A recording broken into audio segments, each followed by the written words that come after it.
minutes. Minister, there are tragic, difficult, challenging situations facing mothers, fathers and unborn children every day that create enormous stresses and strains on their lives.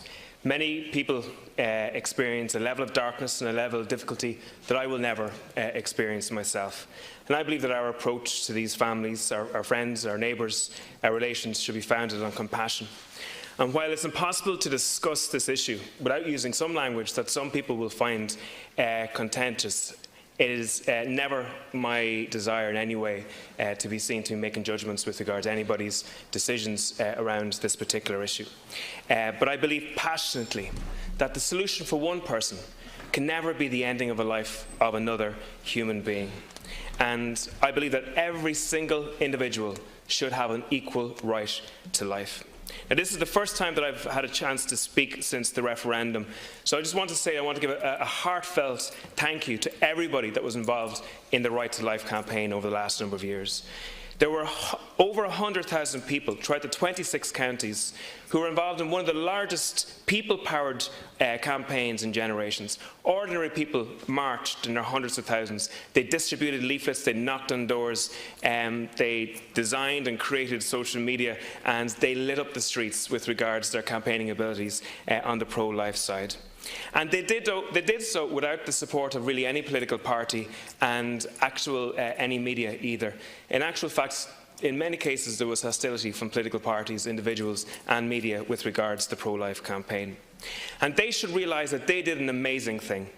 And I have no doubt that in future generations these activists will be considered heroes with regards to standing up for life.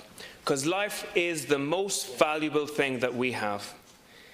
And they fought for the most vulnerable people within society, and that's the unborn child. Now, many of these campaigners are broken-hearted, and many have their heads down and they wonder what to do next. But disappearing is the wrong decision. Disappearing will simply give licence to those who seek to radically deregulate abortion further. Now, it's important to remember that 723,632 people voted no in the abortion referendum. That's higher than the total vote for Fine Gael. That's higher than the total vote for Fianna Fáil. It's higher than the total combined vote for Sinn Féin, Labour, AAA, People Before Profit and the Social Democrats and the Green Party combined. That is a massive chunk of individuals. And if you take it on an all-Ireland basis, the right to life vote figure pushes to around 1.2, 1.3 million people. It's a minority, but it's a significant minority. And it's a minority that has a right to participate respectfully in this debate in the future. And it should not be censored or vilified by any individual, politician or media. Now, last week I listened to TDs such as Thomas Byrne, who, almost in a state of panic, demanded that we push this abortion bill through Leinster House as fast as we could. He stated that the people have spoken. He stated that the bill as laid out was sacrosanct and that the voice of the people are sovereign. Now, on the last point, Thomas was right. The voice of the people are sovereign. And it is clear that a large majority of people voted to repeal the 8th.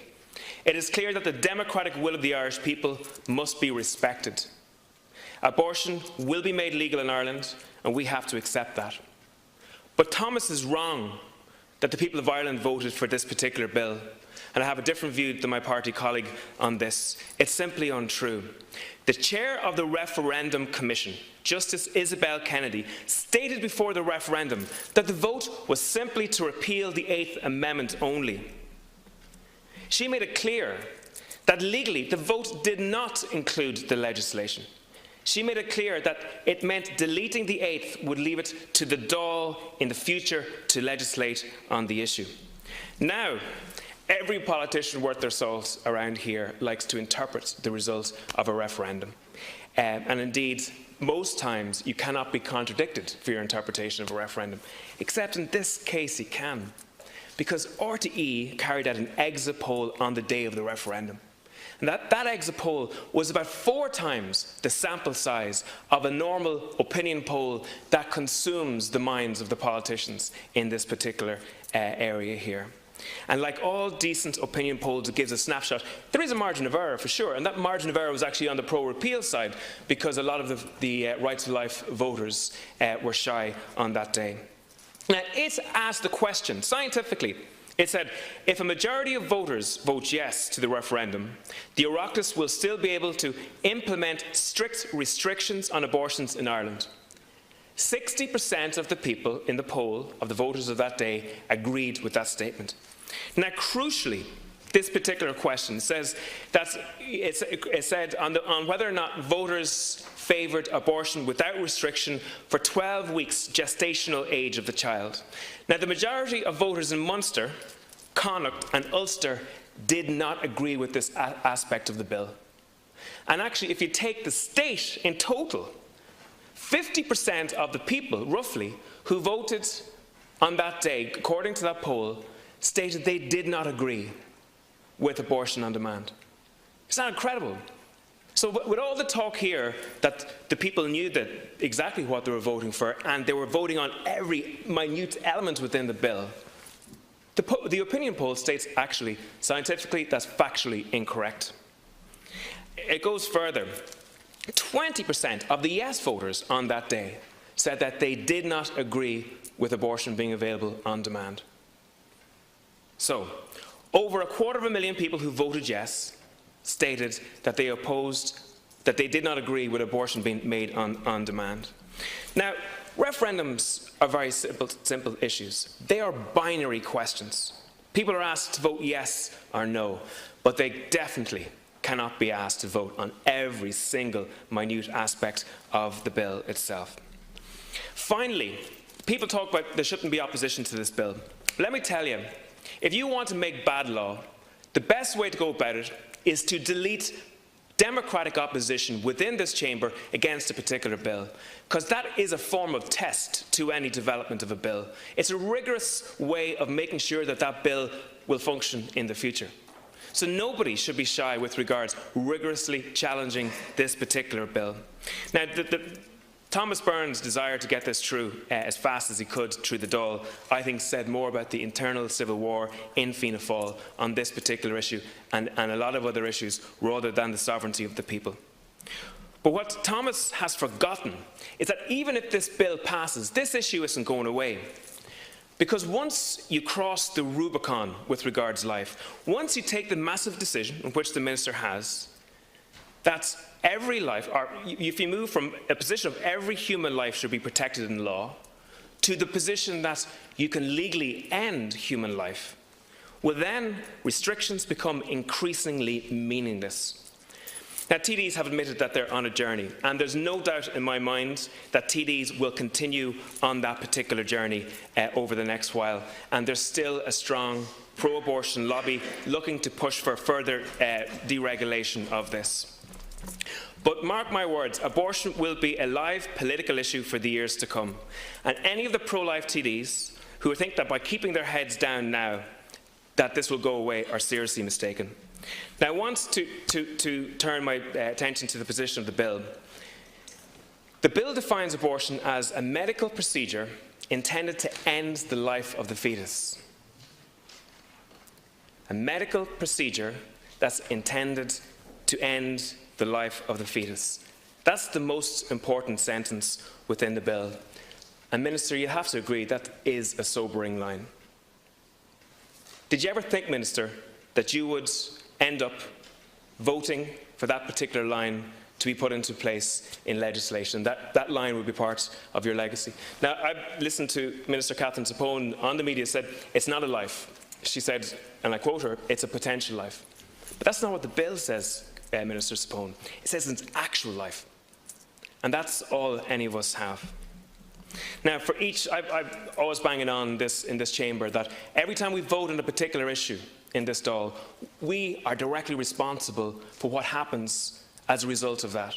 So if we vote for this piece of legislation, we are directly responsible for the outcome of that clause each time. Now, it's interesting that the Minister couches this continuously with regards a step forward for women's health care. Now, I think it's staggering that we have the Minister making sometimes giddy videos with regards to these step forwards for women's healthcare, while at the same time we have 350,000 women languishing on waiting lists in the healthcare system in this country. It jars with many people that millions of euros of taxpayers' money will be spent providing abortions that they conscientiously oppose, while no money seems to be able to be found for emergency scoliosis operations for children or to house the 4,000 children who are homeless at the moment.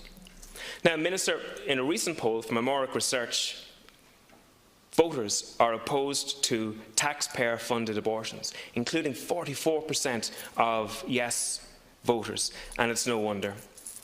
Minister, another point here is you campaigned for this issue, you said, because it was about choice. But now you're looking to take choice away from doctors. You're looking to seek that if they, and I'm not sure exactly what the penalty is it a criminal penalty if they don't fulfil their requirements in this particular piece of legislation. But the bill compels doctors who don't want to perform abortions to participate in a process to make arrangements for abortions to happen. Now, where is the choice for the doctors not to participate? Doctors are not trained, they're not equipped to carry out this, and most of them get into the profession to save lives, not to end lives. Now, and it's interesting as well, the Oireachtas Committee on the 8th itself heard that the vast majority of abortions that happen are for socio-economic reasons. The committee's evidence said only a small minority of abortions happen are for actual medical reasons in any of the broad sense of it. And yet you're forcing doctors and healthcare workers to participate. Now, think about it. Anybody that's listening to this debate, imagine if Simon Harris said, we are forcibly using your office to turn it into an abortion clinic or to facilitate arrangements for abortions. Most people listening to this debate will be horrified. But that's exactly what's actually happening in the medical profession at the moment. It's a serious flaw in the legislation as well. That God knows the GP system is stuffed at the moment. It's a breaking point. And what you're saying to those who oppose this is leave the profession or do what you're told. I think it will bring hundreds of law-abiding doctors into conflict with this particular state. The vast majority, again, in that poll from Amoric said of adults in Ireland said that they are opposed to this. Minister, this element of the bill will also come a cropper in the Supreme Court as well, so I definitely advise you to do the right thing on it.